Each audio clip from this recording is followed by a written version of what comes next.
Hello student, this is Sasan and I am going to discuss about kinematics. Kinematics. देखो जो ये word है kinematics, ये दो वर्ड से मिलकर बना है.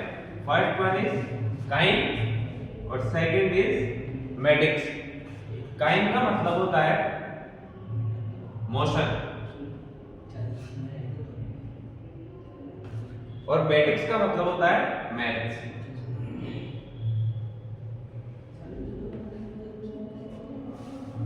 तो इस चैप्टर में, इस टॉपिक में हम रेस्ट और मोशन की बात करेंगे. रेस्ट और मोशन की. लेकिन काइनेमेटिक्स में हम जो डिस्कस करते हैं इसकी डेफिनेशन होती है to study of motion without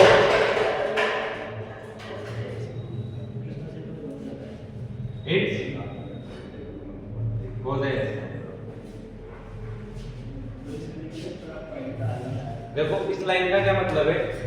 to study of motion without its causes.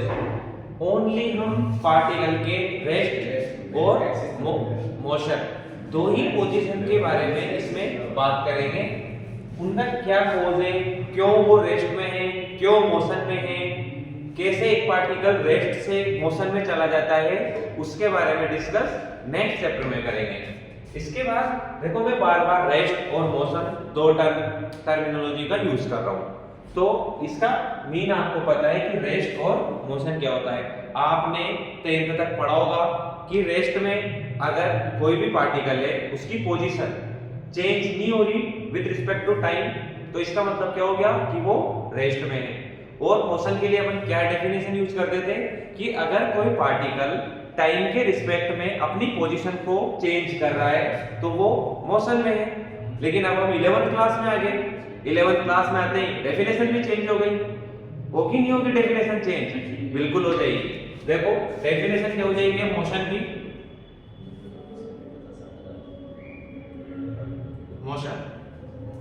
Motion की डेफिनेशन क्या हो जाएगी? If position of particle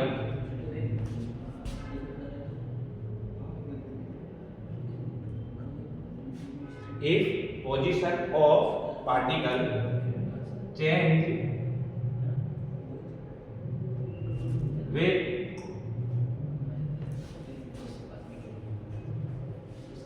respect to time for an observer. अब आप सोच रहे होंगे कि ये ऑब्जर्वर का मतलब क्या है. सिर्फ ऑब्जर्वर के आने से ही क्या हमारी पुरानी पढ़ी हुई डेफिनेशन चेंज हो गई क्या? इसका आंसर है यस, बिल्कुल. इस ऑब्जर्वर के आने से हमारी पुरानी पढ़ी हुई डेफिनेशन चेंज हो गई. इस ऑब्जर्वर का मतलब अभी आपको थोड़ी सी देर में समझ में आ जाएगा. इसके बाद मैं बात कर रहा हूं डेफिनेशन ऑफ रेस्ट की. तो रेस्ट की डेफिनेशन क्या हो जाएगी? इफ position of particle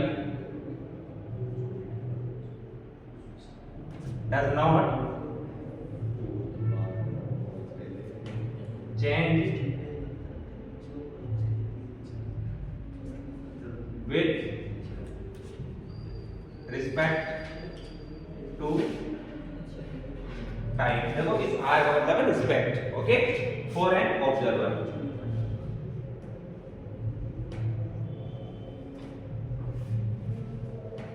देखो यहां पर भी ऑब्जर्वर आया फॉर एन ऑब्जर्वर, यहां पर भी ऑब्जर्वर आया for an observer.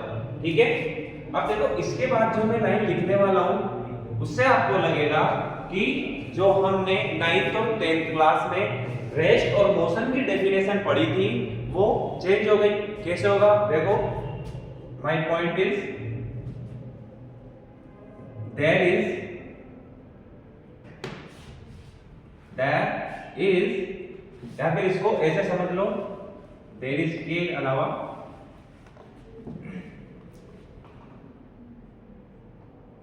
Rest and motion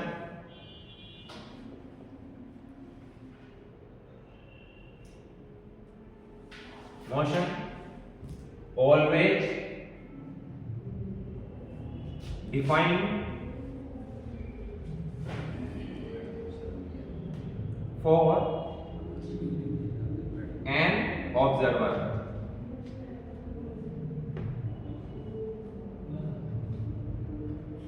देखो, rest and motion always defined for an observer, यहां पर मैंने ऑब्जर्वर वर्ड यूज किया। तो देखो एक छोटा सा एग्जांपल लेते हैं, उसके थ्रू आपके सब समझ में जाएगा। जैसे मान लो आपका कोई एक फ्रेंड है चिंटू और एक फ्रेंड है पिंटू। चिंटू आपको रेलवे स्टेशन पे छोड़ने आया, आप पिंटू के साथ कहीं जा रहे हो, तो आप बैठ गए, आपके जस्ट सामने बैठा है आपका फ्रेंड पिंटू। तो जैसे ही ट्रेन चलेगी तो आपको आपका जो फ्रेंड छोड़ने आया था चिंटू, वो पीछे की तरफ जाता हुआ दिखेगा, और जो आपका फ्रेंड है पिंटू, वो आपको एक जगह पर बैठा हुआ दिखाई देगा। ये मैं किसकी बात कर रहा हूं? आपकी। तो आप जब ऑब्जर्व कर रहे हो चीजों को, तो आपका जो फ्रेंड है पिंटू, वो आपको रेस्ट में दिख रहा है, और जो चिंटू आपको छोड़ने आया है वो आपको मोशन में दिख रहा है। लेकिन अगर मैं बात करूं चिंटू की, जो आपको ड्रॉप करने आया है, तो उसके अकॉर्डिंग आप और आपका फ्रेंड दोनों के दोनों ट्रेन में हो, ट्रेन मूव कर रही है, तो वो आप भी मोशन में हो। आ गया समझ में? रेस्ट किस पे डिपेंड कर रहा है? अगर मैं आपकी बात करूं तो आपके अकॉर्डिंग जो आपका फ्रेंड आपको छोड़ने आया है वो मोशन में है, और मैं अगर उस फ्रेंड की बात करूं तो उसके अकॉर्डिंग आप मोशन में हो। बात आई समझ में? ऑब्जर्वर कैसे डिपेंड कर रहा है? मेजर किसी भी चीज को ऑब्जर्वर पर डिपेंड करेगा कि कोई भी पार्टिकल रेस्ट में है या मोशन में है। इसको ऐसे समझो, जब हम ट्रेन में जाते हैं तो देखते हैं साइड में पेड़ निकलते हैं, पीछे की साइड मूव करते हुए दिखते हैं, क्या सही में चलते हैं क्या पेड़? नहीं चलते ना। तो अब डिपेंड क्या कर रहा है कि ऑब्जर्वर कौन है। अगर मैं देख रहा हूं कि पेड़ चल रहा है तो पेड़ चल रहा है पीछे की साइड, मैं किसी को भी बोलूंगा तो यही तो बोलूंगा ना, वो स्टेशन निकल गया, तो स्टेशन तो वहीं पे रहता है, स्टेशन थोड़ी निकलता है, ट्रेन निकलती है।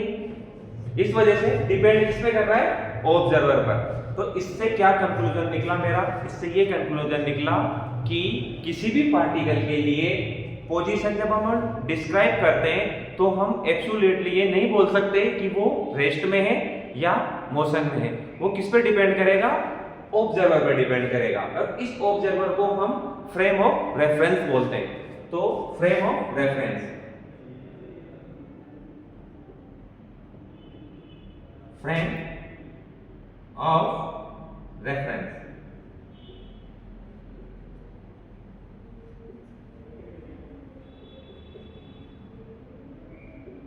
Frame of reference, frame of reference. इसकी definition will, it is reference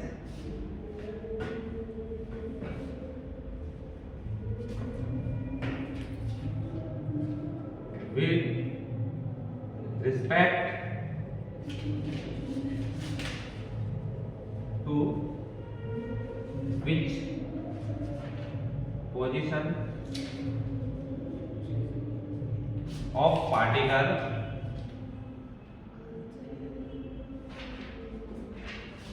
is defined.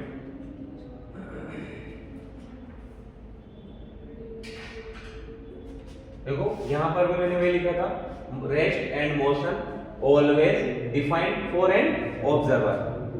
It is reference with respect to which position of particle is defined is known as frame of reference.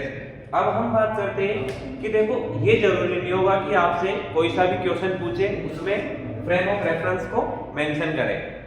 जैसे for example अगर मैं आपसे पूछ रहा हूं ये marker rest में है या मोशन में, तो आप इसका आंसर ये नहीं करोगे कि सर क्वेश्चन ही कंप्लीट नहीं है, इसमें आपने फ्रेम ऑफ रेफरेंस तो दिया ही नहीं। क्योंकि जब फ्रेम ऑफ रेफरेंस मेंशन नहीं होता तब हम ग्राउंड को as a frame of reference consider करते हैं। एक और पॉइंट लिख लेते हैं यहां पे अपन, when reference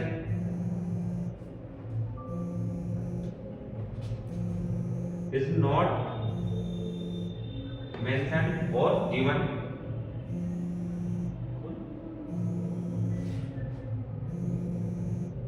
ground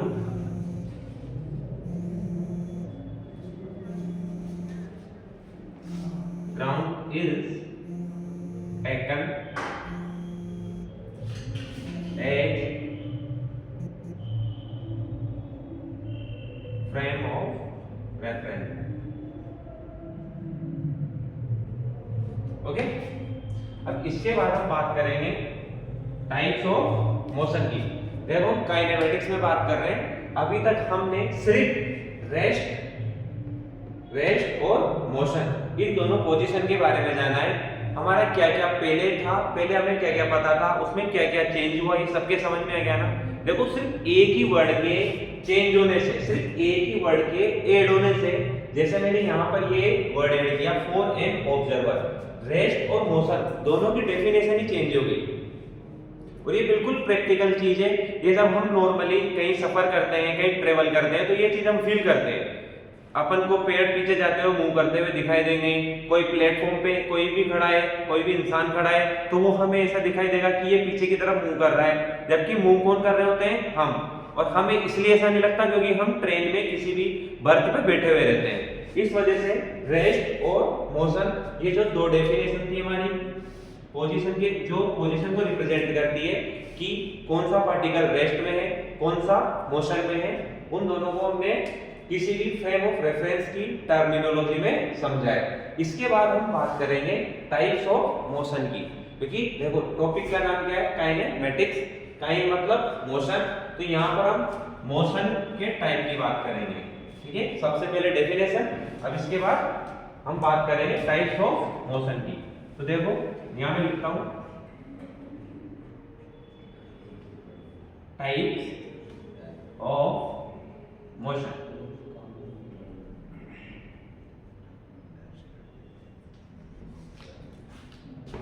types of motion कितने टाइप का होता है, टाइप्स ऑफ मोशन कितने टाइप का होता है। देखो कितने टाइप में हम मोशन कर सकते हैं। First, one dimensional motion, clear है। सेकेंड, टू डायमेंशनल मोशन, और third is three dimensional motion. ठीक है,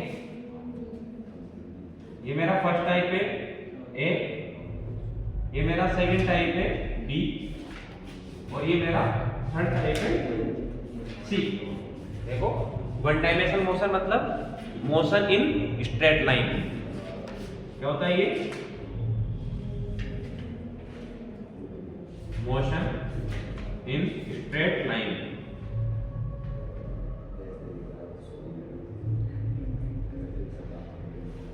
जैसे कि कार चल रही है, एकदम से सीधा रोड है, उस पर अगर कार मूव कर रही है सीधे रोड पे विदाउट टर्न, तो हम बोलेंगे ये है वन डायमेंशनल मोशन।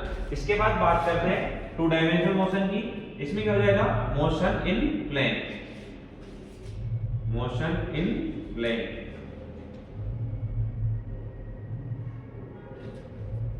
प्लेन, ये प्लेन वाला प्लेन नहीं है। प्लेन मतलब जो अपन पढ़ते हैं ना, ये coordinate geometry x y x z, तो इसमें तीन प्लेन होते हैं अपने, ये x y, ये ठीक है, एक x y हो गया, एक z x हो गया, और एक क्या हो जाएगा मेरा y z।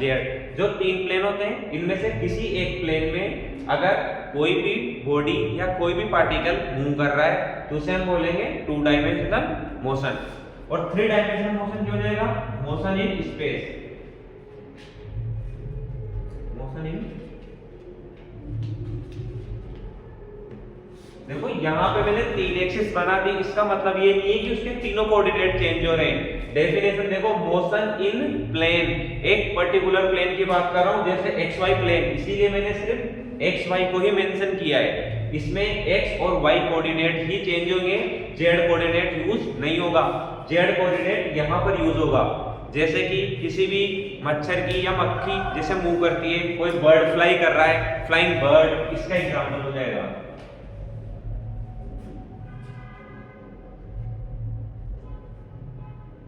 Flying bird. देखो यहाँ पे क्या हो गया, जैसे हम नॉर्मली वॉक करते हैं ना, एक साइड से वॉक कर रहे हैं, फिर इधर टर्न हो गए, कार चल रही है, टर्न आ गया, कार टर्न हो गई, वो किस में आएगा, मोशन इन प्लेन में। वन डायमेंशनल मोशन में क्या आ जाएगा, कार स्ट्रेट रोड पे चल रही है बिल्कुल सीधी, उसको तो बोलेंगे motion in straight line. Motion in plane क्या हो जाएगा, कार चल रही है, टर्न आ गया, कार ने टर्न ले लिया, तो वो क्या हो जाएगा मेरा मोशन इन प्लेन से 2 डायमेंशनल मोशन। और 3 डायमेंशनल मोशन की बात करेंगे तो मोशन इन स्पेस, जैसे कि फ्लाइंग बर्ड। आप इसको ऐसे समझो, जैसे कोई बर्ड फ्लाई कर रहा है तो वो एक हाइट पे भी होगा, हाइट तो है ही सही उसकी, और फिर जब वो इधर उधर टर्न करता है तो यूं तो है ही नहीं कि बर्ड बिल्कुल सीधा फ्लाई करता है, इधर जाते जाते इधर भी चला जाएगा, इधर भी मूव कर लेता है, तो वो क्या हो जाएगा मोशन इन स्पेस। आ गया यहां तक समझ में। अब इसके बाद हम बात करेंगे डिस्टेंस और डिस्प्लेसमेंट की। देखो यहां तक टाइप्स ऑफ मोशन का पता चल गया अपन को कि कितने टाइप होते हैं। अब इसके बाद बात करेंगे डिस्टेंस और डिस्प्लेसमेंट की। Distance and displacement.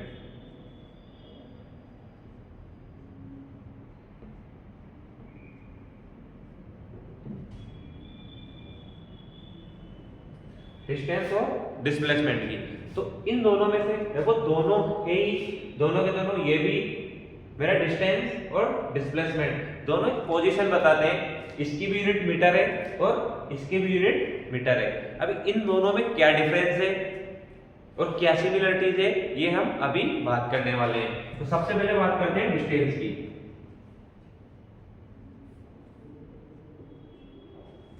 देखो डिस्टेंस क्या हो जाएगी, the actual path covered by particle।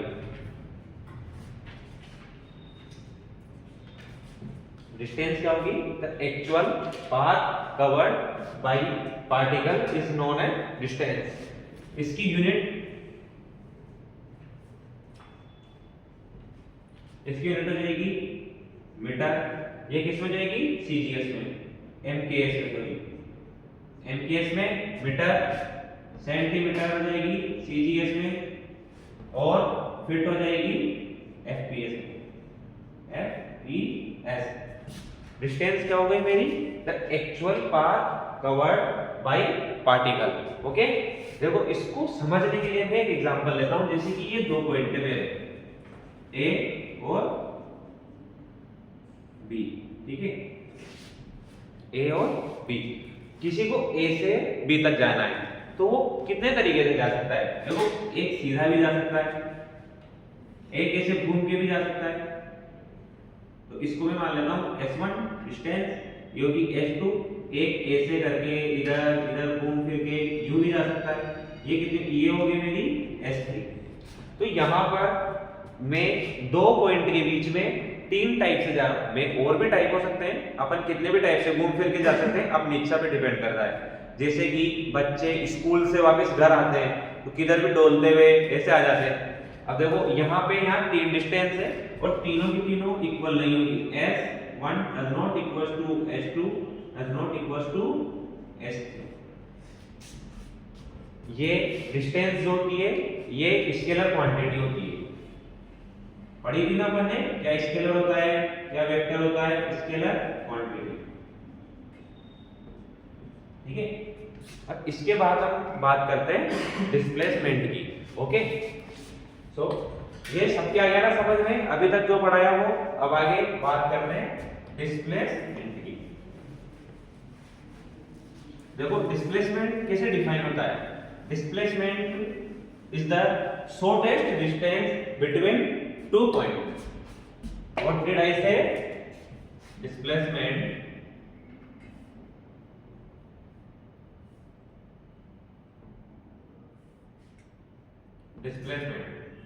it is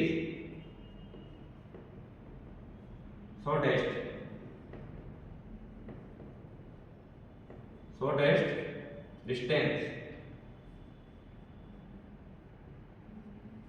between 2 points. Okay, देखो डिस्प्लेसमेंट, अब जो डिस्प्लेसमेंट होता है मेरा ये होती है वेक्टर क्वांटिटी।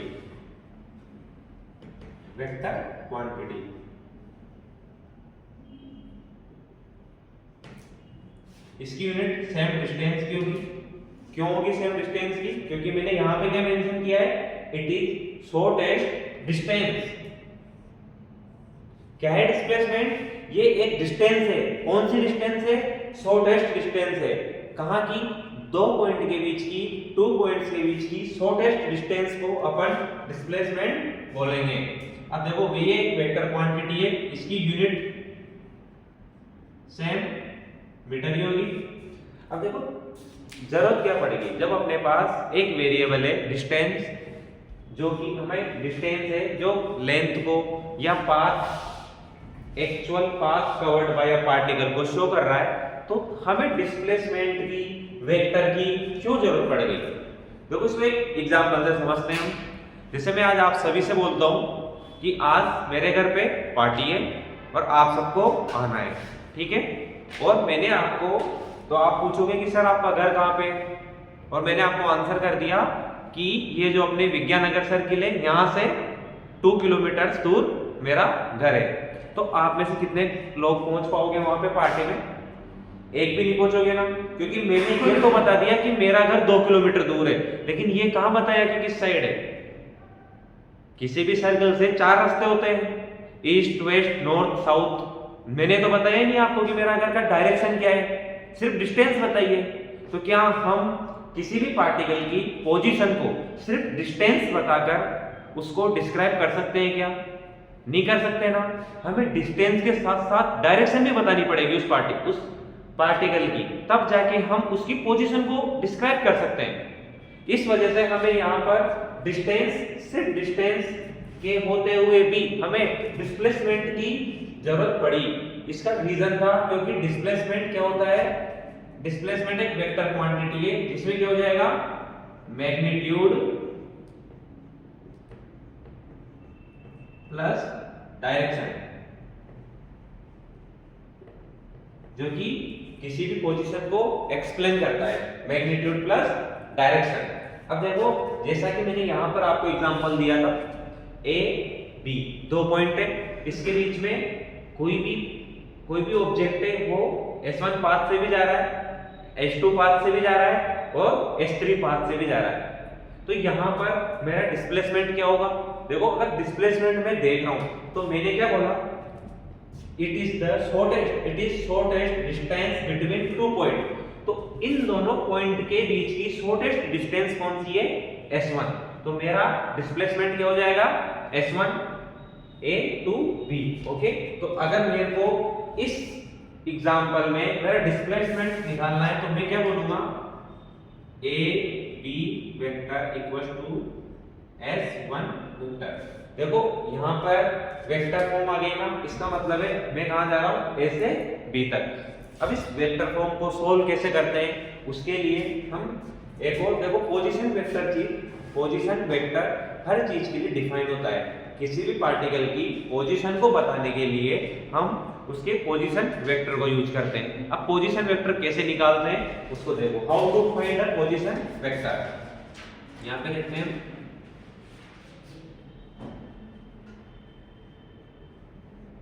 Position vector.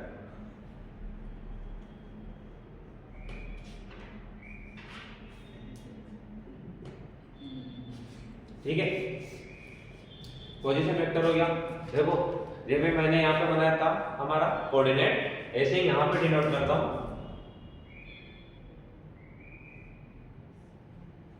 ये मेरी y एक्सिस है, ये मेरी x एक्सिस है और ये मेरी है z एक्सिस। ठीक है, यहाँ का कोऑर्डिनेट सबको पता होता है। Let's say a point origin है, इसके कोऑर्डिनेट्स होंगे 0, 0, ये सबको पता है। ओरिजिन पे x, y और z तीनों कोऑर्डिनेट 0 होते हैं। एक मैं यहाँ पे ले लेता हूँ मेरा b, इसके कोऑर्डिनेट्स ले लिए मैंने x, y, z।